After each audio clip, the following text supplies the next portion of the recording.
안녕하세요. 와류기 공부 50강 시작하도록 하겠습니다. 디젤 엔진을 설계하시는 분 또는 자동차 엔진 공학 박사를 대상으로 디젤 엔진 개선 방향에 대한 특별 강의를 해드리도록 하겠습니다. 현장 경험에서 연구 과정에서 나오는 기술이기 때문에 참고하셔서 엔진을 개발하시면 더 좋은 엔진을 만들 수 있을 것입니다. 터보에서 발생하는 역류 억제하면 카본 발생량 감소할 수 있습니다. 또한 토크, 출력 개선될 수 있고 엔진 오일 오염도를 줄일 수 있고 오일 수명을 연장할 수 있고 연비 또한 향상시킬 수 있는 기술 방향입니다. 그리고 엔진 수명을 연장할 수 있는 기술이기도 합니다. 사진에서 보시면 1번 사진에서 EGR 배기가스가 냉각기를 거쳐서 흡입구로 합류하는 과정입니다.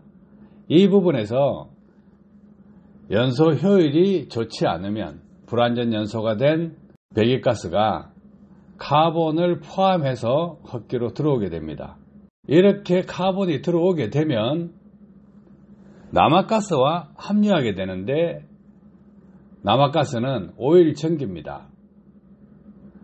이 두 개가 합쳐지면 2번과 같이 막혀버립니다. 이런 과정을 거쳐서 3번과 같이 스웰 밸브 쪽에 카본 덩어리가 쌓이게 됩니다. 록함 카바를 벗겼을 때 오일 슬러지가 덩어리진 부분은 오일 교환을 자주 해주면 됩니다. 그런데 원인이 뭐냐 이거예요. 엔진에서 열을 많이 받고 그 열로 인해서 오일 성질이 바뀔 수가 있습니다. 하지만 그 이외에도 카본 발생량이 과다하게 생성됐을 때 이런 문제가 발생할 수 있는 것입니다. 이 부분에서 한 가지 염두에 두셔야 될 것은 1번, 2번, 3번, 4번에는 연료 첨가제로 해결할 수 없는 부분입니다. 연료 첨가제는 인젝터로 분사되기 때문에 연소실 내부 정도 피스톤 헤드 쪽 이쪽 부분만 조금 클리닝 된다고 볼 수가 있습니다. 1번, 2번, 3번, 5번, 6번에 해당하는 부분은 화학 클리닝 해결할 수 있을 것입니다. 그런데 1번, 2번, 3번 이 부분 너무 많이 카본 슬러지가 축적되어 있다 그러면 화학 클리닝도 잘 되지 않을 것입니다. 그래서 스팀으로 청소를 한다거나 또는 분해해서 깔끔하게 청소하는 방법이 있을 것입니다. 자, 4번 같은 경우는 화학 클리닝을 한다 힘들겠죠. 그래서 이럴 때는 엔진을 분해해서 세척을 해내야 됩니다. 오일 라인이 막히면 그냥 엔진이 사망하는 거죠. 자, 5번, 6번을 봅시다. 5번, 6번 카본이 흡기 밸브, 배기 밸브에 퇴적되면 흡입 행정에서 흡입된 공기가 압축 과정에서 흡기 배기 밸브로 공기가 셀 수가 있다. 그리고 폭발 행정에서는 흡기 배기 밸브로 배기가스가 순간적으로 새게 된다. 이런 문제들이 발생합니다. 자, 6번 같은 경우에 피스톤 헤드에 카본이 덩어리져가 있다 하면 연소 효율이 떨어집니다. 그래서 전체적으로 출력 저하, 연비 저하 현상이 발생할 수밖에 없습니다. 이런 부분에서 차량을 운행하는 운전자는 어떻게 해야 될까요? 이 부분에서는 해결할 수 있는 방법 하나밖에 없습니다. 운전자가 카본 발생량이 많이 발생하지 않는 운전 방법을 스스로 터득해서 운전을 잘 하는 방법밖에 없습니다. 주어진 환경에서 공기량이 부족한 상태에서 연료를 많이 분사하게 만드는 운전 습관, 이 운전 습관을 가졌다면 그 운전 습관을 지속적으로 고쳐나가는 운전을 해야 됩니다. 자, 그러면 시내주행 카본 발생량 많이 발생할 수밖에 없습니다. 운전자가 거칠 때. 그런데 운전자가 운전을 거칠게 하지 않으면 카본 발생량을 줄일 수 있다. 그리고 장거리 운행을 한다. 고속도로 장거리 운행을 하면 엔진의 연소 효율이 조금 높은 조건에서 운행을 하게 됩니다. 그래서 카본 발생량이 좀 줄어듭니다. 자, 이런 과정에서 운전자가 할 수 있는 부분은 뻔히 정해져 있습니다. 자동차 엔진을 설계하는 사람, 어떻게 접근하는 것이 좋을까요?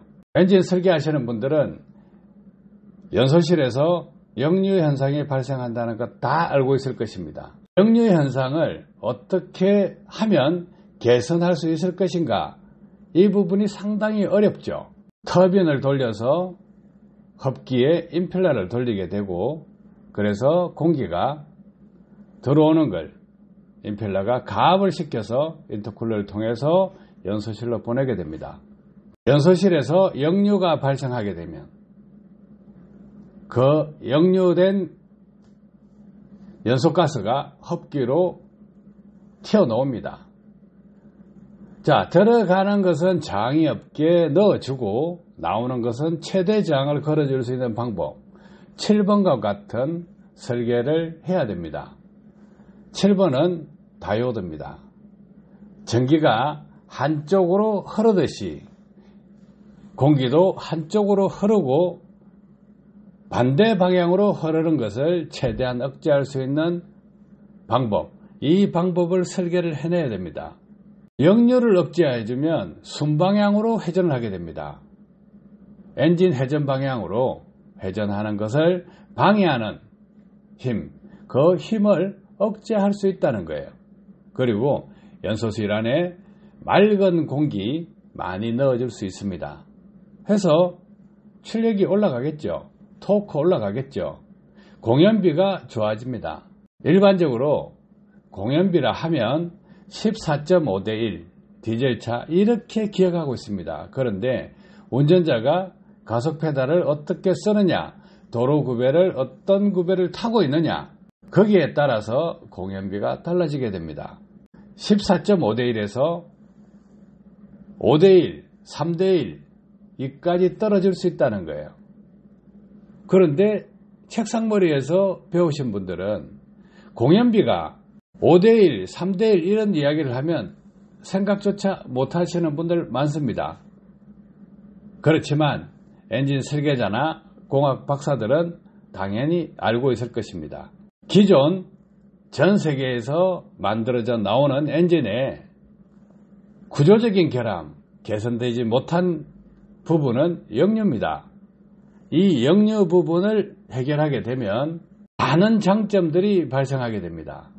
터보 수명 당연히 고장률 줄어들겠죠. 연소율 높아지겠죠. 엔진 열 적게 받겠죠. 엔진 오일 오래 쓰겠죠. 토크 올라가죠. 연비 올라가죠. 이 부분은 누군가 당연히 개발해야 되는 부분입니다. 공기가 흡입되는 관에 역류를 어떻게 억제할 수 있느냐, 이 부분이죠. 그래서 터보 전단에 역류를 억제해야 됩니다. 터보를 지나서 인터쿨러 가는 사이 또는 인터쿨러에서 연소실로 가는 그 사이 공간에 역류를 억제하는 것은 쉽지가 않습니다. 그리고 터보 쪽에서 큰 도움이 되지 않습니다. 가장 큰 효과를 낼 수 있는 부분은 7번입니다. 터보 흡입구에 역류를 억제하는 것입니다. 그러면 역류를 억제할 때 남아가스 합류 지점이냐, 아니면 합류 지점을 지났으냐, 합류 지점 전이냐, 이 부분은 엔진을 연구하고 개발하시는 분들이 실험을 통해서 찾아내시기 바랍니다. 그 정도야 뭐 찾는 것 누워서 떡 먹기 아니겠어요? 땅 짚고 헤엄치기 아니겠어요? 이런 방향성 제시해드리는 것입니다. 이 부분은 역류가 있다 없다 부분부터 출발해야 되기 때문에 기존의 엔진을 잘 모르시는 분들은 이해를 하지 못합니다.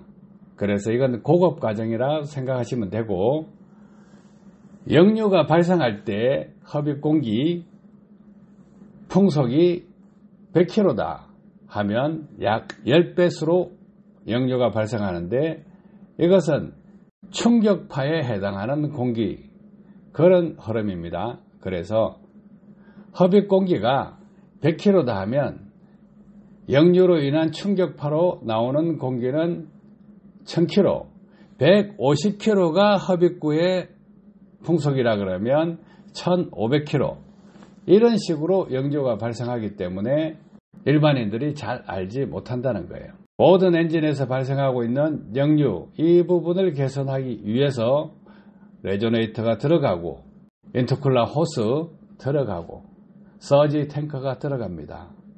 그러면 그 서지 탱커나 레조네이터나 인터쿨러 호스가 하고 있는 것은 풍선 효과입니다. 그래서 근본적으로 큰 효과를 내지 못합니다. 소음 조금 잡히겠죠.